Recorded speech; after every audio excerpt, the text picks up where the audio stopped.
आपले पूर्वज काय भारी होते राव. आता हेच बघा ना, थंडीच्या दिवसात भूक खूप लागते आणि याच दिवसात तिळाचे पदार्थ खाल्ले जातात. तीळ हे पाचक आणि उष्ण असतात. तिळामुळे आपली पचनक्षमता सुधारते.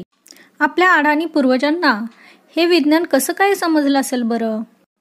असो, पण अशा प्रथा परंपरांसाठी आपल्या पूर्वजांचे आभार मानणे आणि त्यांच्याविषयी कृतज्ञता व्यक्त करणे हेच आपण करू शकतो.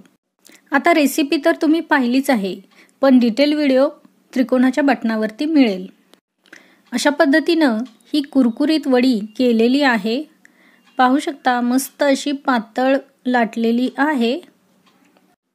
गरम असतानाच अशा पद्धतीनं वड्या पाडून घेतलेल्या आहेत. छान अशी कुरकुरीत टेस्टी तिळाची वडी तयार आहे. व्हिडिओ आवडला तर लाईक, शेअर, सबस्क्राईब. थँक्यू.